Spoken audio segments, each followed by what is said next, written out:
for instance, an Elliott markup where the smaller structure, even though it's breaking down, is still part of a larger structure's bullish push. It's the same thing.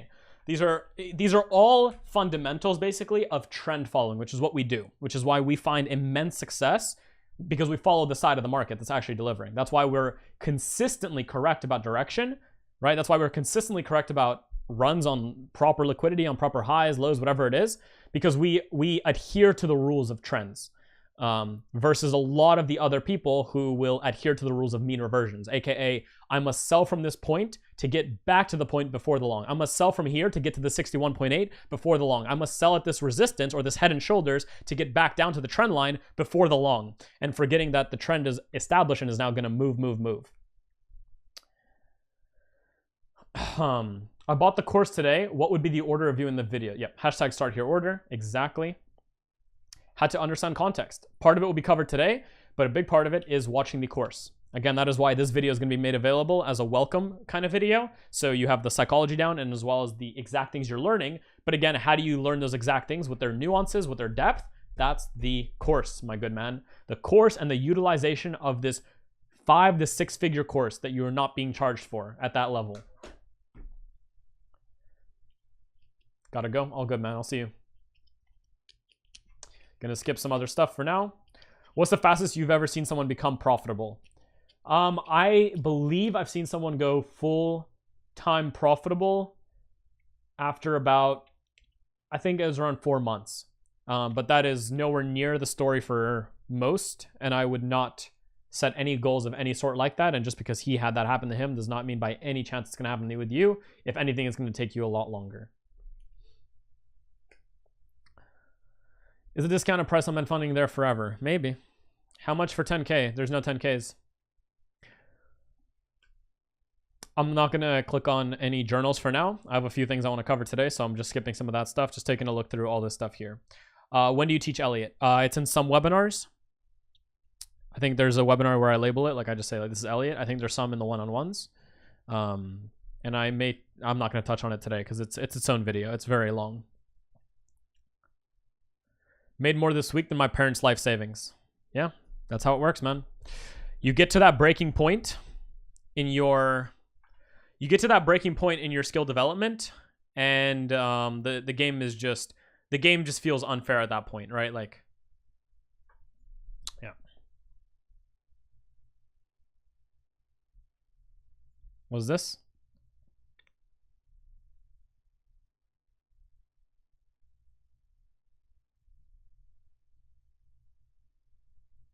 Okay, I can't open it, whatever. 40-hour week is crazy. It's expected, right? Remember what we said earlier. My wins are expected. I expect the wins. I don't know when they're going to hit. I don't know what the markets are going to do. But all I know is the wins are expected over time. I'm not out here going like, oh my God, oh, 40R, oh my God, I can't, oh, I'm rich, I'm fucking rich. It's like this. It's paying for my future expenses in terms of the -1s. And it's just building my account. That's it. And it's paying for my future dinners, my mortgages, my future houses that I buy, my wife, my trips, all that. That's all it's doing, right? It's doing what it's meant to do. It's doing what it's meant to do based on my testing. Nothing else it should be doing. I'd be surprised if it didn't do that, to put it simply, right? Can't you just choose another pair that looks clear? Yep. Anton is shortcut. Shortcut is Anton. Oh, shit. I came to you to follow in your dreams to tell you to follow your rules. Nice. Good.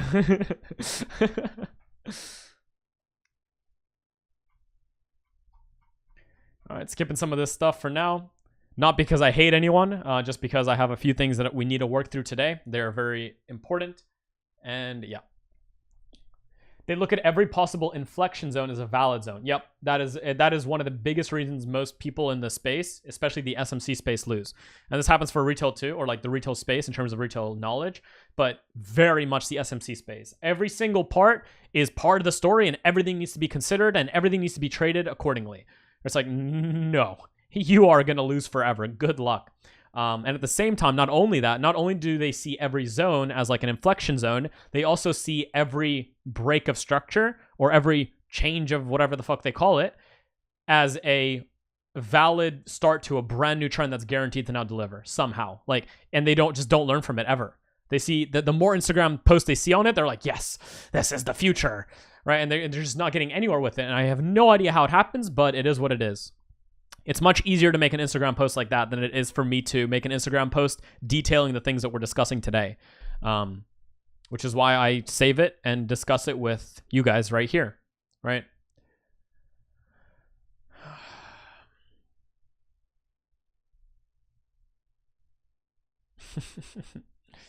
Heading off to work. I'll see you, man.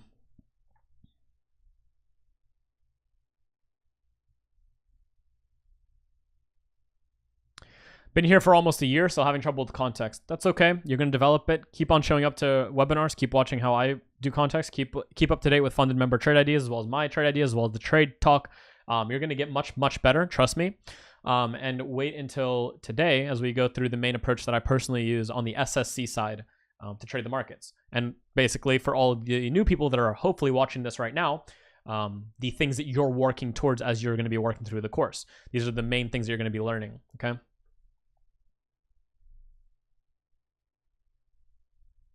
Yeah, 4 months is absolutely crazy. I believe, though, so Robin, I believe the guy had already about 2 to 3 years of experience of going through the fucking gutter, but really trying to learn and seeing he actually saw some profitability with retail, so he was already funded through retail, but he gained immense knowledge here and then took that to the next level and basically started doing a lot better. So to be honest, it's actually unfair to say that it was 4 months, but you know, I told him the same thing. I said, forget what you know. Work at this, and he did, and as a result he came out much better from an analysis perspective and confirmation perspective and following the actual market, so he's doing very well for himself. But again, he had a lot of experience and he was already profitable from a retail side to start with, just not extreme, right? Like he was looking at 1 to 2 RR a month or so. Now I think I don't talk RRs, but he's doing a lot better for himself now.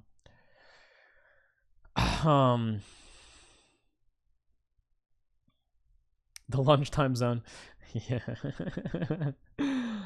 Can't believe a year ago I was looking at the IG traders and their posts with their perfect setups. Yep.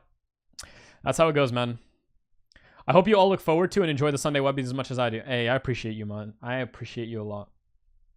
Got to go. I'll see you, man. Could you check JUR 30? No, not right now. We are going to now jump into the main elements of what, if you're new or intermediate or advanced, you should be focused on and should be learning, and how we actually look at context and all this other fun stuff. Because yes, context is something that's still going to be learned over time. Yes, it requires a lot of time and experience spent with the markets, but there are things that you should know about in relation to looking at markets to decide and basically in a very good way understand where markets are going to be heading. Okay. So guys, let's do a... What do you guys want? 2 minute break? 2 minute break, guys? 2 minute break. Get some coffees. Get your drinks. Go to the bathroom. Whatever you got to do. 2 minute break. I'll be right back. Okay? 1 second.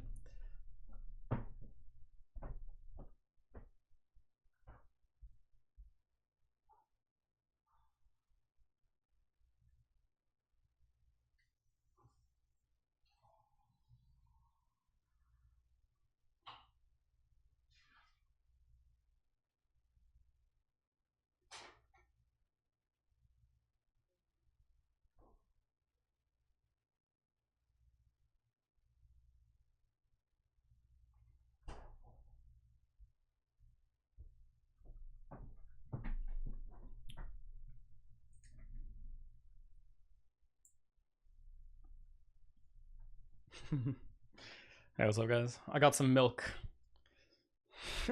I decided on milk.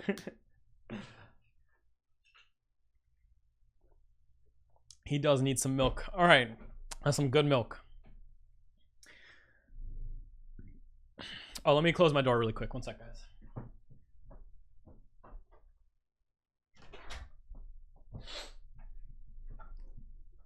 Was that 2 minutes? I don't know, maybe. I'm gonna wait a tiny bit. Just let some people come back here.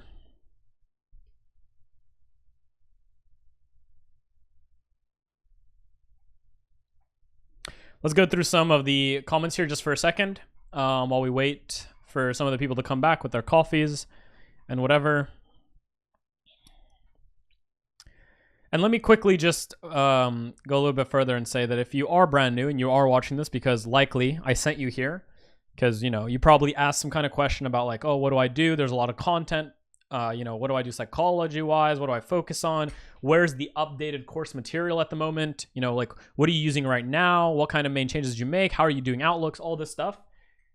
This is the why you were sent to this webinar, because we're about to jump right into that from a standpoint of main approach in terms of what I do every week as I show up, in terms of weekly outlooks, what I use, what I see as I do an outlook for you, what I personally use to basically judge where I'm in a market. Now, just because you're going to hear this does not mean you're going to be Bing chilling on a new level instantly. It's going to still take a lot of time. There's still context to learn, but you're going to take a fuck ton from this, and you're going to know exactly what you're focusing on going forward, okay? So, are we all good? Is everyone here? We chilling?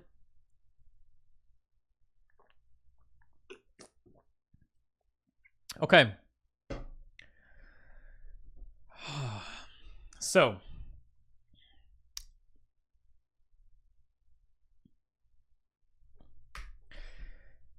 So let's think about how we're going to do this.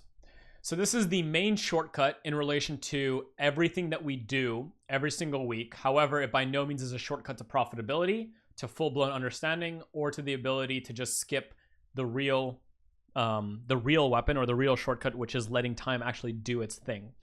So it's still going to be necessary. Just because you're going to see this does not mean you can just do it instantly, okay? There's a few fundamental rules behind what we do here and what I teach. Let's write some of them down. Okay. There is no one time frame that's better than any other. That's one of the main things that I want a lot of people to understand. MenthFX, me, okay, as well as numerous funded members and members that have consistently generated huge profits, often use every and all time frames. Okay, this is one of the main things you need to start by understanding. Now, you're going to learn a lot more about this as well. Okay, but we here at MenthFX utilize all time frames. I'm going to write this here, actually. We here at MenthFX utilize all time frames across the board. The reason for that, and I've spoken about this a lot, and you're going to learn this in the webinars and the course material as you work through it after seeing this, is that time frames are not used for the purpose of time, okay? They are actually used for the purpose of seeing orders, because of the way that we actually judge and view the market from the concepts that you're about to learn in terms of what we view the market through the lens of, okay? So we actually use all time frames. Now, what you can have is a lowest time frame rule for yourself in regards to your trading. What this means is that, for instance, if you're someone that might have a job, or you might have other things that you do, or you do something else, and you might not be able to be on during 2 hours a day, 3 hours a day, whatever it might be, okay? If you're just not able to do that, like for a specific section of the day, your lowest time frame, for instance, could be a 4 hour. Your 4 hour could be the entry confirmation time frame, or the time frame that you're basically entering trades on. And you're not going below that, for instance, to go further and look for more fractalized entries and all this fun stuff. First of all, everything we do is fractal in itself. Everything that we discuss is fractal. All the models we're about to discuss are fractal.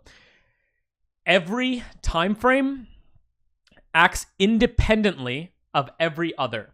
So when you see like this structure indicator here, for instance, that's available in indicators and MenthFX structure to you in TradingView, but you will also learn the rules behind it as well. Every single time frame is independent in relation to the actual ranges and structures that they are currently in, okay? However, one of the ways that we judge context or judge where we are in the market or if we should trade it is by looking at a number of those structures, aka looking at multiple orders and how they formulate those structures, and asking ourselves if there is a cohesive story behind them that is worth, for us as traders, taking risk on. So very simply, for the people that come in and ask the question along the lines of, hey, my one time frame is this, and this time frame is this, and this time frame is this. Yes, time frames are going to be different across the board. And the structures that they're currently in are going to be part of models. And what we do is we use those models across multiple independent time frames to then determine whether a market is worth trading. And if it is, where it's worth trading to, the areas it's worth trading from, and all this other fun stuff. Okay, so the first thing that we need to understand is that time frames are just used as viewpoints of orders, okay? And that we use all time frames across the board with no issue. And that includes 1 hour, 2 hour, 3 hour, 4 hour, all these time frames. And you're gonna see examples of that, which is why you're gonna be watching the course after you see this video. You're going to see endless amounts of examples of that through the entire course, through recent webinars, at the end of this webinar, as I do an outlook on EU or whatever it might be. You're going to see that all done. Okay. So the staple of the entire MentaFX methodology, the whole system, is what we call SSC. You're going to hear this a lot. You're going to hear this echoed everywhere. And very simply, this is the entire model that we use for actually basically entering. And that model is structure. That's the first S, is structure. SND, standing for supply and demand, aka the zones that we choose, and then confirmation, which we have a number of confirmations of, all of which will be taught throughout the entire course, as well as through like breakdowns of my own trades and all this other fun stuff. Okay, so there are 3 steps to basically even deciding if you're going to take a trade. This is not even covering any of the contextual things yet. Okay, so it's structure, SND, and confirmation. And you have rules behind all of these things, okay? Now, structure can be defined in a few ways, okay? One way is through the most recent MB, which is a fractal SND, which you'll see is kind of in play with this, but it's creating a range. So most recent MB creates an actual structural range that you're working within. That is one way to define a structural range. So let's look at an example of that before we go forward. Okay, so one way to define structure is through a most recent MB. Okay, so for instance, right now on EU on 30-minute chart, on just the 30-minute chart with nothing else, okay, remember, we're showing you this one by one, then we're gonna put them together. With nothing else, with just the definition of the most recent MB, which is a fractal SND, okay? So SNDs are MBs, and then the refinements of them. Okay, we're just gonna write that there for now. It's gonna all come together shortly. So the most recent MB is going to be one way to dictate a structural range. Now for EU, for instance, on the 30-minute here, let's make this structure indicator a lot more easy to see. Let's make it like this. Let's go to, yeah, sure. So currently on EU, if we just look at it from a standpoint of my structure rules, you can have different rules behind how you view structure or MBs and all this fun stuff, and you're going to learn all about that. But if you're using my specific rule, this is the indicator that's showing you how I'm viewing my structures. So from a standpoint of just the most recent MB, this right here has been your most recent break of structure, okay? Let's make it red. So here's your most recent break of structure right here. Okay, that's just the structural break. That's it. Okay, that's a structural break. This next line here is where we expect basically the next structural break to happen at. So that would be what we would call a target, for instance, okay? But all we have right now is this structural break. Now, when we say most recent MB, the MB is just a measurement from the point of break, okay? So basically the leftist point of the actual break occurring, so where this line actually exists, where it's being drawn, to the protected high, which is this high right here, wherever that protected high might be. So in this case, if you just draw it like this, okay, this is what you would refer to as the most recent MB. It's the most recent up move before the down move, also known as a SND. That's a supply and demand zone. So it's something you would have picked up in section 2, okay? The most recent up move before the down move is basically the MB. And in this case, the most recent MB is drawn as follows, by drawing to the protected high of that range. So clearly the most recent range is a bearish range. That's the bearish break. This is a bearish SND. And the idea of this, just this time frame, is that price wants to trade back into this SND to go lower. So this is where you're going to see the idea that we initially expressed in a lot of the initial webinars, which you're also going to see, of this acting as the up candle before the down move.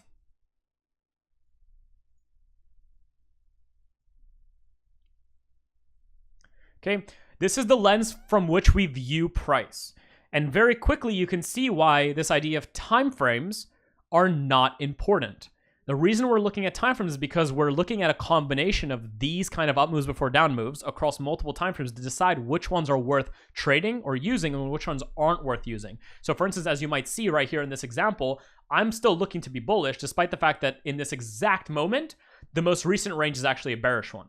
Right? And the idea here is you have this up move before a down move. And notice how if we now go to a higher time frame, we're going to see this SND displayed as one candle potentially, because MBs are fractal SNDs. They're a view of fractal SNDs. So if we go to, like, for instance, a daily, it's likely going to show us this up candle. I don't know if it is, but let's just see. Okay, maybe a little bit lower. So here we go. So this is the idea of time frames. If you guys notice, let's make this a little bit less opaque. There we go. There you go. Okay, so this is, as we do this, the reason I'm doing this for you is because I'm showing you the entire theory we use towards the market. The true overall theory we use towards the market, okay, guys? So one way to define a structural range is just by looking at the most recent MB on a given time frame, on any time frame. In this case, it's a 30-minute. And the reason that we can do that and we can start anywhere is because it's programmed to show us multiple time frames instantly, right? That's that last up move before the down move, which we can now see like around an 8 hour. You can see here's the last up moves before the down move. And this is why time frames don't matter, because if we go to like a 9 hour now, right, now it's getting a little bit less clear, maybe a 10 hour. So you can see it's you can't specify the time frame that this is happening on, but it is happening. This is why it's important to understand there's no one time frame or any one good time frame that's good. It's an understanding of how prices move. Okay, does everyone kind of understand this first step of understanding MBs and their up moves before the down moves and fractally viewing them and where they're coming from? Okay, so this is where, like, this idea of, oh, the 50-minute time frame is this special one, right? Like, because in 8 hours, how many minutes? 8 times 60, 480 minutes, right? So like I could go to a 490-minute chart, right? Now it's getting clearer, maybe like a 500-minute chart, 510, you know, like 512. You know, you could play around with this forever and still not find it. 550, right now it's getting weird. 540, nah, it doesn't really make sense, right? So like you can't even locate it by using time frames, okay? So this is the importance of understanding fractals and why from a standpoint of SNDs, which are supply and demand zones, MBs are the way that we look at the largest SND, right? So the basically, as you have an SND defined or an MB defined, that is the point that you expect price to trade into, and after it's traded into, you expect from there for price to go to the next highs or whatever, which is where now refinement will come into like SNDs and stuff, right? So let's go back to the 30-minute here for a second. Let's bring back our little. Not this one. Let's bring back this right here. So first steps first, okay, is that structure. One way that structure can be defined, the first way, is by the most recent MB, which is showing you a fractal SND. That's the last up move before the down move. That's showing you the range. And the expectancy, if you just do that, even though it's not the expectancy here because of context and all the other stuff that you're about to learn, is because you're expecting now the next up move to come into here to mitigate prior open orders that made this up move before the down move to keep making what? The next down move after it, like so. And this is what markets move like. This is how markets move. If you look at any time frame, this is what markets move like across the board, right? So like, for instance, if we look at an area where this is already played out a little bit, so let me go left here a little bit for you guys. Let's go like right here. Okay, so very quickly here, this break to the top side as it breaks is a bullish break. And similarly, like I just said, if you take it from here, from the break point to the protected low, which in this case would not be this low, follow the low. Notice where the low is of that range. That new range here was created by this low. Now, how is it decided to be that low? This is where my pullback rule comes in for structure. For any given time frame that you're on, the reason you're seeing this is the protected low and this is the high of this structural range is because what's happening is this is where the most recent displacement below a previous low occurred. That's the rule that I teach. You're going to see me teach it in section 4 in the webinars. You're going to see me use it, show you why I use it. You're going to see it get developed and actually evolve into what it is now. But the idea there is that that's the down move that created that move up, and that's the MB from where the move is coming from, okay? So here's the down move. There it is, before the up move. So the expectancy now across timeframes is because the higher time frame is now proving to you, right? It's showing you that it's making displacements upwards. The idea is that price wants to trade into the red, right, to go long. And notice what price does. This is what normal, just basic MB delivery looks like. Price trades back into, right? Where does it trade into? It trades into the open or further or deeper of the previous down move before the up move, which is now defined by this area here, trades into it, and then makes what? A new displacement up right here. Right, there it is. Here it is. Now, as that happens, you'll notice that the actual protected low shifts again to this low. So actually the MB becomes this. Okay, so it's gonna start looking a little bit weird, but this is why we use multiple time frames. Any given time frame is showing you this occurring, and it's showing you the most protected area of that move. And now, as we go and put that onto other time frames, we are going to be able to prove to ourselves if something is worth using or not worth using. Which is why, for instance, in this situation here, I'm not using this down move to keep going short. I'm actually looking to go long, and we're going to talk about that in a second as well. So, in this scenario, we now can get into the first step of SNDs before we move on further. So we have a way to view structures, and now for section 2, which is SND, we're going to look at the first way that we can view SNDs. Now, one way is MBs, as we spoke about, right? So I'm going to actually go into section 4 here, because there's a section on this where we spoke about this. Section 4.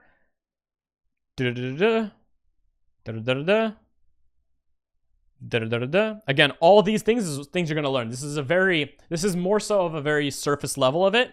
But again, I want to break it down for you so you know exactly what you're working towards and what we do every week and what I use in my brain every week to do the same things and what people that are profitable do every single week to also find profitability, right?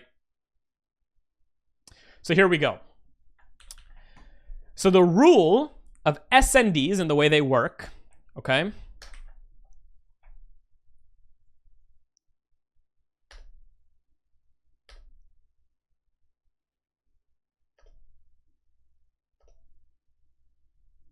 So these are the main rules of an SND, okay?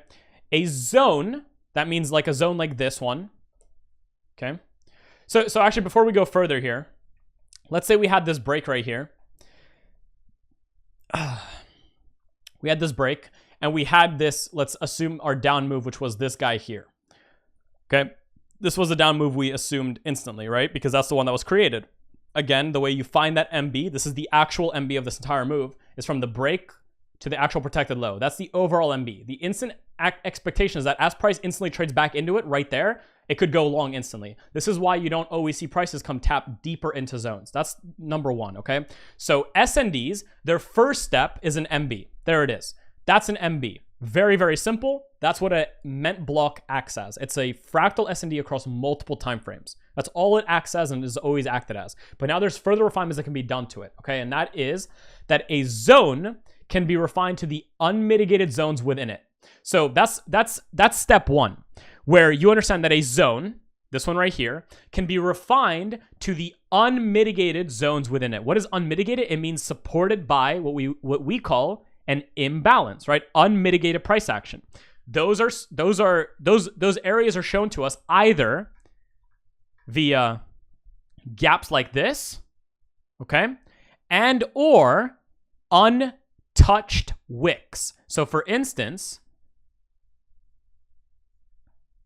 this wick here is untapped. Nothing tapped into that wick down there.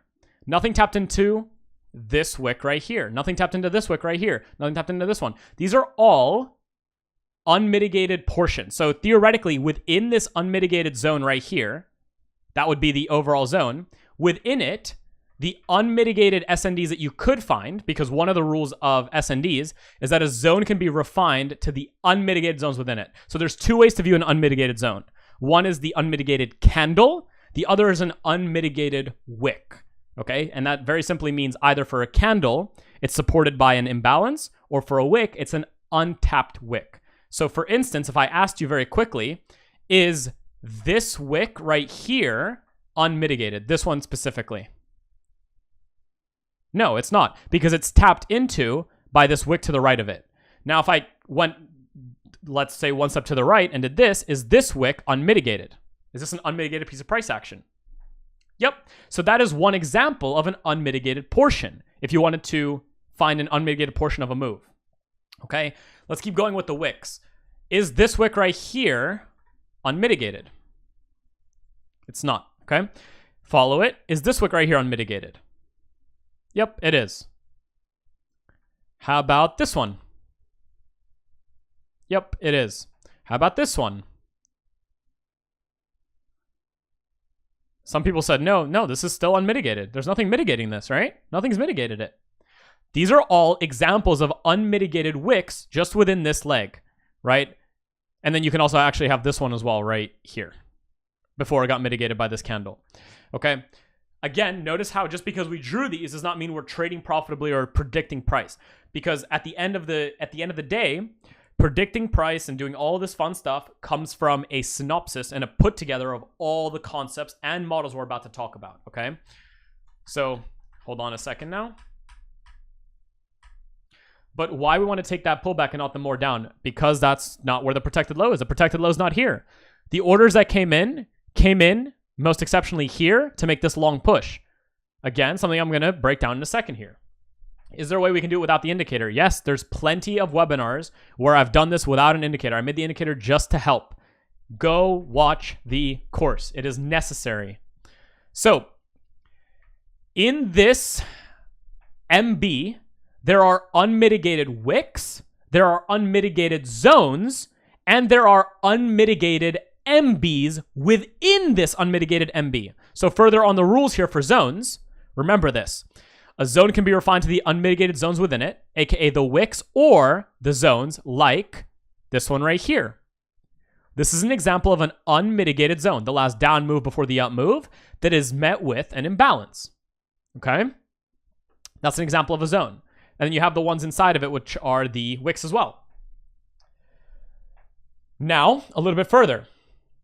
A unmitigated zone has its own mitigated and unmitigated zones within it. So very simply, within this unmitigated zone, there are endless amounts of mitigated and unmitigated zones inside of it as well, right? So some of these zones are mitigated, you can follow them. Some of the wicks are mitigated, you can follow them. And then on lower time frames, you're going to have zones inside of there that are mitigated and unmitigated. Now, the higher time frame or any time frame's unmitigated price action is still valuable unmitigated price action, even if it's mitigated on a lower time frame. However, the mitigation of a lower time frame can help you further decide when to or when not to refine, something that you're also going to learn in some of the section 2, as well as in many, many webinars as you continue working through the course.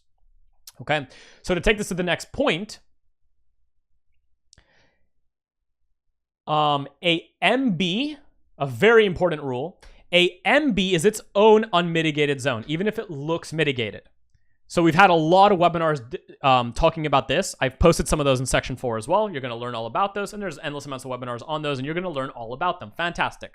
But the example of that, this is where we can take this idea a little bit further, is by saying something along the lines of, this initially was the biggest down move to start this up move, but the reality of this move, right, is that the orders to sell didn't come in here initially. Like, yes, they came in here and this could be mitigating them, but the real initial sells, you want to look for them at where the pullback rule occurred. So if this is the protected low, you want to ask yourself what created that move. So in this case, you could refine this MB to this MB, which is defined as, an MB is simply defined as a candle that is just as 2 or more candles making up a zone. That's it. So in this scenario, this right here is considered an MB and at the same time considered an unmitigated MB in this structural break right here.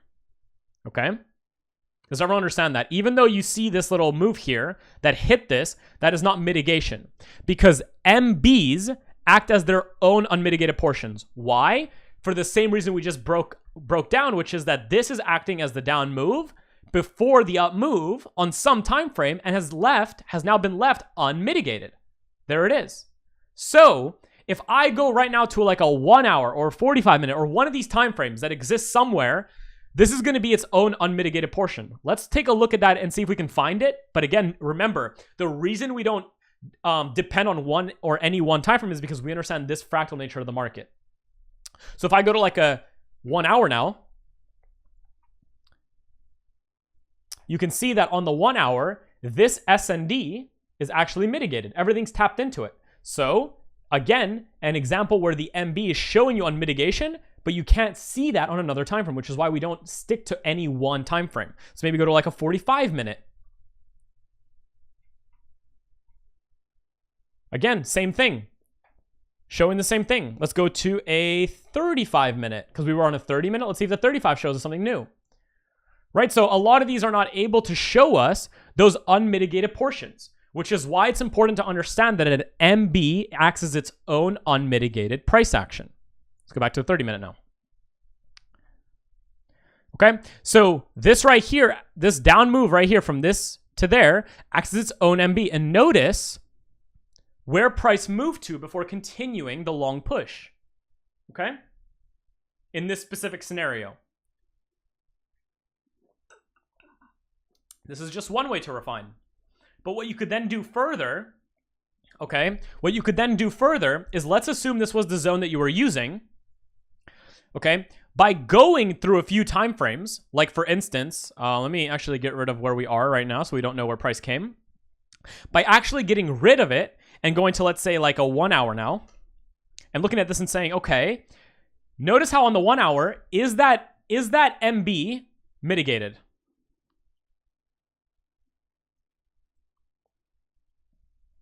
So in this case, the 1 hour doesn't actually have an MB. It was a little bit of a trick question because remember, an MB is made up of two or more candles. This is made up of now one candle. So on the 1 hour, it's actually acting as an SND, which in this case does not have an imbalance above it, which means it's mitigated.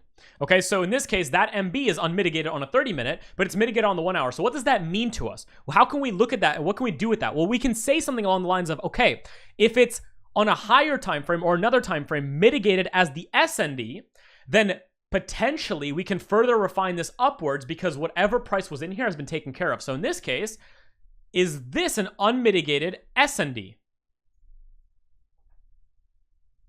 Yep, it is, right? Because it's made that range and it's only traded into it now, but it hasn't traded to new highs. So this zone will stay unmitigated until it trades to new highs. Very simple.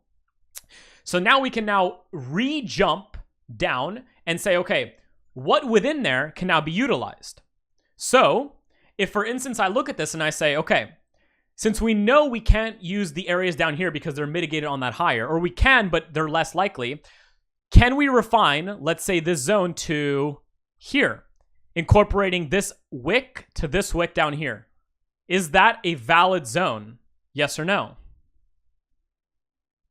So again, we're getting no's, but the answer is yes, because an MB is its own unmitigated zone. And guys, how many candles make up this zone? From that high to this low, that's the down push, up move to the down move, right? Down move before the up move. Those are two candles making that zone. So this would actually be considered a valid unmitigated portion that you could use for your given structure at the moment, if this was your structure, which it is, right? We're looking to make this move. Now, you also may go further and say this zone is too large. So how can we refine this further? We can refine to a wick, a 50%. Yeah, exactly. So we could refine, for instance, to here. Is that an unmitigated point? Yeah, it is. Right? So now what we've also done by doing that is we've eliminated the losses that we could have taken by trading any of these that would have been already tapped, and now we're still waiting for this guy here, right? And we've also decided not to go after this zone down here for the purpose of the fact that multiple time frames and their given SNDs or MBs are showing us relative clean delivery, which means that it's actually less likely to go after this and more likely to come after something higher to go higher. This is the first step of refinement, something that you're going to learn all the way and over your time in the course, but this is like what's happening there. Okay, so this is just an important part. You're going to learn this in section 4, but it's understanding that a zone can be refined to the unmitigated zones within it. Unmitigated zone has its own mitigated and unmitigated zones within it. A mitigated zone may have unmitigated zones within it, and then MB is its own unmitigated zone. These are all steps to just defining an SND, and then using multiple timeframes, you can define whether the SND is worthwhile to refine further or not. Okay? And then, of course, here, right, we saw price do what it did, but nonetheless, let's say you didn't like the fact that this zone was so large and the fact that you had the zone still down here. So instead you wanted to make the zone smaller, right? What's one way that we can do that? Yep, one way is to go 50% of it. That's an easy way to refine, perfectly fine. Another way is to go to a lower time frame, yep, and decide whether or not there's something in there that's still unmitigated. So here's where we could jump down to a time frame and say, okay, what's in here? So, is this an unmitigated zone? No, it's not. Is this an unmitigated zone? Yep, it is. Why would you say no? Yes, it is. It's being supported by unmitigated price action. That is an unmitigated zone. It's unmitigated. Now, there are further ways that we can now refine this. Is this a valid zone from that high to that low as a down push? Yep, this is what we refer to as a hidden SND, but it's also referred to as a fractal MB, right? Because it's made up of more than one candle. Can you refine to just this wick? Yes, you can. Can you refine to just this wick? Yep. So, and here we can see price mitigates this, right? So can we use this zone, or does it make sense to keep using this zone now if we haven't gotten our entry?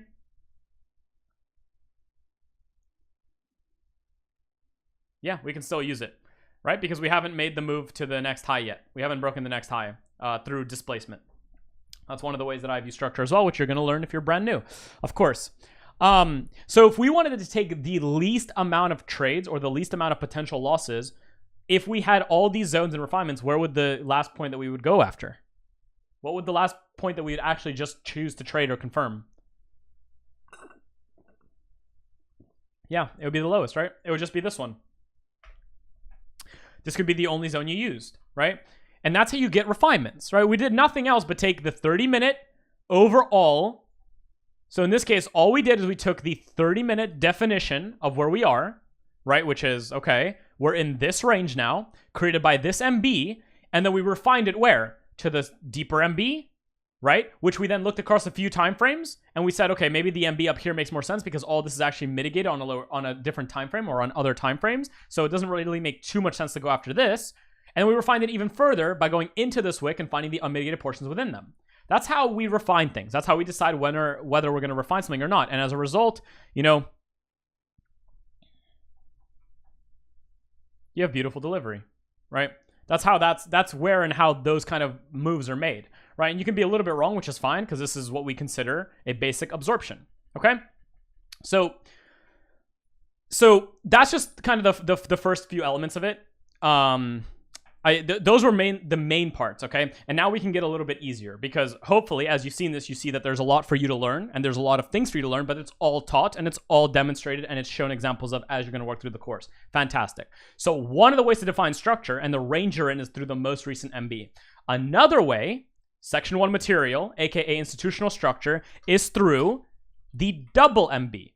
That's another rule that you're going to learn. It's also a confirmation in the future that you're going to learn. It's a way to trade, or it's a way to enter. It's also a way to judge bias, okay? So that's another way to define a structural range, right? We have now one way to define a structural range, which is the most recent MB. Boom, we have a structural range defined. Another way is through what we call the double MB. And that's where you have a market that made, let's say, that had recently made a bearish break, and then it breaks bullish, and then it breaks bullish again.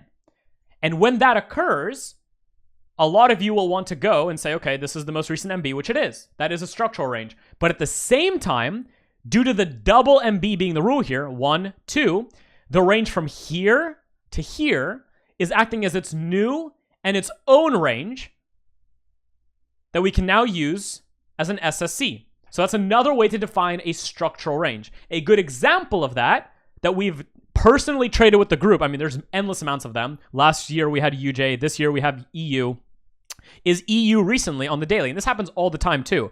But recently on the daily, let's go to FXCM here. So recently, let's delete everything. Let's delete this. So recently on EU, this is actually something that we traded as a team, right? What we had was price was going bullish and it broke bearish and it broke bearish. So now it has a high, which you can see here, and a low right here. Great. Then price breaks bullish. That's bullish break number 1. Oh wait, this wasn't the area, sorry. Where was it at? Was it? Fuck, this wasn't the one that's a good example. Hold on. One of them had a really good example. I know UJ did on a 4-hour a long time ago. Oh, we had it here as well. This of recent. Oh wait, no, that wasn't double. Okay, well, it happens a lot more than I'm giving it credit for right now. But I just want to find one that delivered for you guys so you understand the rule here personally.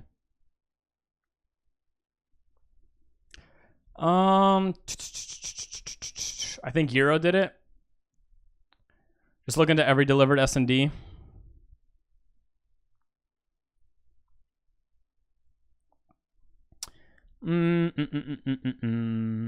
Euro 8-hour.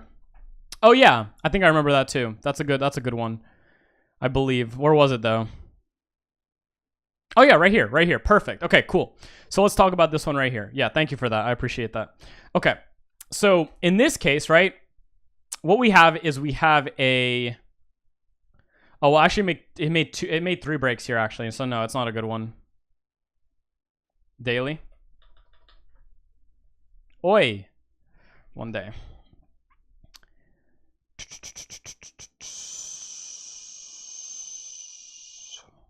It's broken on that one.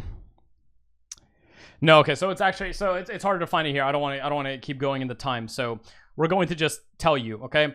Another way to define structure, and there's endless amounts of videos and examples of this when it is utilized, and we're actually going to use it in today's Outlook because I know there's a moment where there's double MB right now, but it hasn't been delivered yet or hasn't started.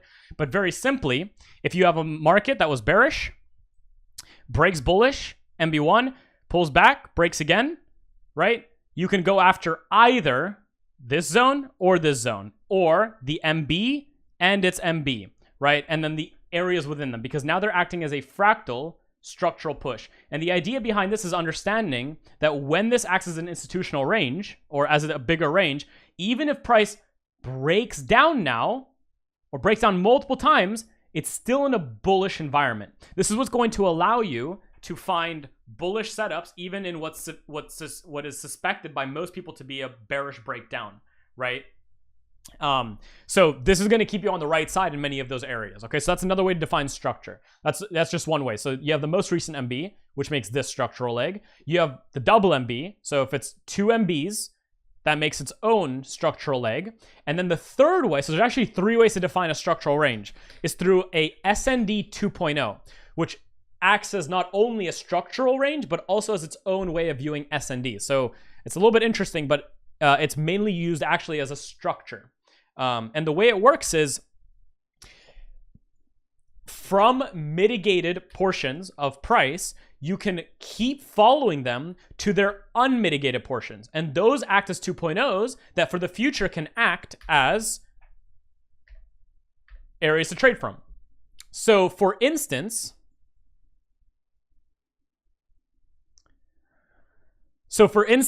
here on UJ is a really, really good example, okay? Where, let's just go to another clearer pair. There we go. Oh, so here it actually started breaking up. So let me do it where it's not doing that. Let's do GPY.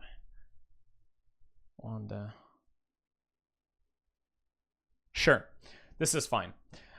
So in this scenario, actually, right here, right? Oh, so you actually have two things here. This is awesome. Okay, cool. So you have two things here that are actually really important. So you have, we can use both here, which is really powerful. Yeah, so the double MB is here like we spoke about before. So price is bearish, and then price breaks bullish. That's a break to the top side. That's one break, right? And you can see that comes from this low and makes that break. Then price makes another break and makes a new low here. So now you have on a 1 MB basis, you have this range from this low to this high, right? And then on a double MB basis, you have this to this, which is its own range, which means, if you notice, there's no unmitigated portions here. But what do you know is true about MBs? What is this? Is this an unmitigated MB, yes or no? Yeah, it is. It's an unmitigated MB. It's its own zone as part of this double MB now. So now we can take this and go further and refine it, which is what I did. So I believe I jumped down to an 8 hour. And if we look in here now, inside the zone, we can refine it to, for instance, can we refine it to this candle right here? He said yes, but the answer is no. Can we refine it to this candle right here? The answer is actually no, for people saying yes. It's still one candle here, right? One candle cannot be considered an MB, and it's being mitigated right here, okay? Can we refine it to this MB or this area? Yep, because now it's acting as an MB. Guys, this is why it's important that you go through the whole course and you pay attention to every aspect of it. Many rules can make or break you. Many nuances will make or break you, okay?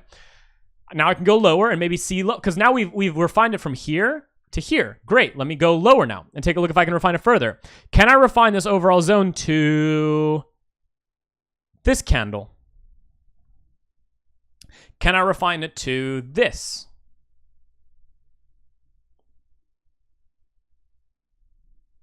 Good job, everybody. Good shit. Yes, you can.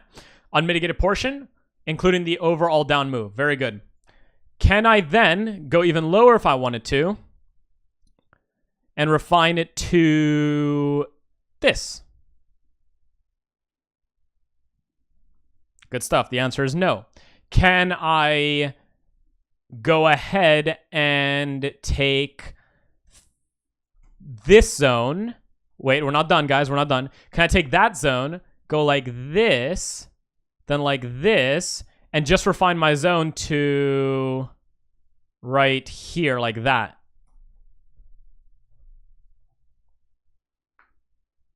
Very good. Yes, I can. Because now we're refining an unmitigated MB, even though it may look like we're looking at a mitigated wick, right? It's a very important thing to remember. So now what we've done, right, is we've taken that double MB, we've taken a large zone and refined it to the last possible area because we want to be wrong a lot less, right? There it is. We want to be wrong a lot less. And then price comes in and begins delivering. Now, because price has tapped into the unmitigated SND, the newly formed SNDs off of it are going to act as what we call SND 2.0s and are actually acting as their own valid SNDs. So at this point, after this happens, is this a valid SND to trade from? Yeah, it is. For me, it is at least. So this is an SND 2.0. It's now an unmitigated wick, the thing that I just taught you as part of an SND, coming off of what we call a 2.0. So now, what's very interesting about this, it's not a cluster, not at all, no. So what's very interesting about this now, right, is that if this is its own SND, can I now refine this on a lower time frame? Yep, I can. So what's cool about this is now, this is actually creating its own structure, right? Because now, even though we're inside of this SSC to go to this high, structure SND confirm, right? Structure SND confirm, we're also inside of this miniature SSC, where the expectation is that the structure is from this low to this high. This is where fractals come in, and we expect it now to make a run on that. You see that? So it's acting as its own SSC, where now the target of this fractal SSC is actually that high. This is how you can pinpoint what candle highs or lows you're going to go after, even in the, most recent term. This is one way to do that. Right? Now, is this SSD still unmitigated? It's not. Very good. How about this one? That's an unmitigated SND 2.0.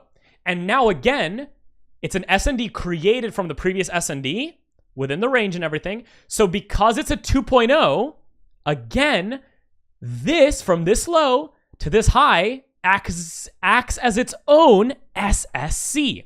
So notice how there are 3 ways to create structures that you can follow. One way is through normal MBs. Another way is through double MBs. A third way is through 2.0s. And on top of this, which is what you're also going to learn, MBs can be created with real MBs, which come from what we call and use as this structure indicator, aka the pullback rule, which by the way, you don't need the indicator to do it. The indicator just shows you, but I did this way before the indicator. Real MB, it can also be shown via intermediary MBs, which are basically very simply inside breaks of structures, which are also MBs, but that's something you want to learn down the line, and you will learn down the line. Or fractal MBs, which are very similar to this, but they're just looking at the immediate candles. Okay, and again, the main focus of you, if you're brand new, is going to be this, and then you're going to make your way into learning the other things as well. Okay, the same thing is true for double MBs. They can be seen through all of these. So these are all tools that you're going to be learning. This is why the mentorship, guys, is 100 to 200 hours long, because you're going to be maximizing experience in regards to every aspect of this system. It doesn't just happen overnight, and it cannot. You cannot come to me and say, oh, what about the double MB? How do I do it? Tell me about the 2.0s. There is a lot to it, which is why I cannot sit here and look at you and go, all right, let me quickly break it down for you. Easy peasy, no big deal, okay? So we have 3 ways to define structures. These are the 3 ways. Now, when do these become invalid? Very simply, when the next MB is created. Now the next MB is the valid one. When do double MBs get invalid? When a triple MB is created. Very simple. When does a 2.0 become invalid? Discretion. These have specific rules behind invalidation, which are very simple. A 2.0 and the actual SSCs that you create from the 2.0s are actually up to discretion. And this is where a lot of context will come into in the future, where you go, based on this context currently, like let's say prices kept going now. Does it still, do you think, make sense to use this 2.0? I would say yes. Okay, prices then pull back, keep going, blah, blah, blah, go up here, right? Maybe start breaking, come here, and then start coming back. Does it make still sense to use this? See, so for some people it's no, for me it's also no, but for some it might be yes, right? Because maybe for someone else, there's a weekly or a 3-day range that exists here, and they're like, the 2.0 is a great refinement or something like that. So in this case though, a 2.0, every time you use a 2.0, it's discretionary as to whether it's invalid or not. So you need to be aware of how those orders are coming in and the context of the market that is now going to be either defined through A, multiple timeframes of MBs and S&Ds, multiple timeframes of double MBs and S&Ds, and multiple timeframes of 2.0s and S&Ds. And we haven't even gotten into the models, which we've been using very recently in our webinars, and to define structure and direction and all this other stuff. So again, there's something else we're going to be learning that you're going to be learning too. Whew. So price comes in, right? And now it's playing its own SSC here. You expect it to go long here. So now is examples of where on a lower time frame, like on a 1 minute or a 5 minute, you can actually look for new follow throughs like that, or follow double MBs to go long inside of here to go long. You understand that? So now you're using the same concepts we just learned, but now you can use them within these SSCs to start trading the given move. Right? Without necessarily needing to instantly confirm like inside of here. You can wait like this. Okay, great. So we had that happen. Let's see, move away. It moves away. Great. Makes that run. Now, is this a 2.0 now?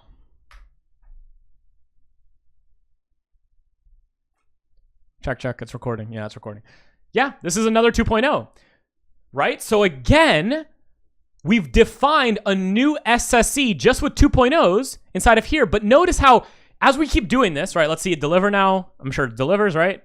So this is now the overall SSC right there. Taps in, delivers.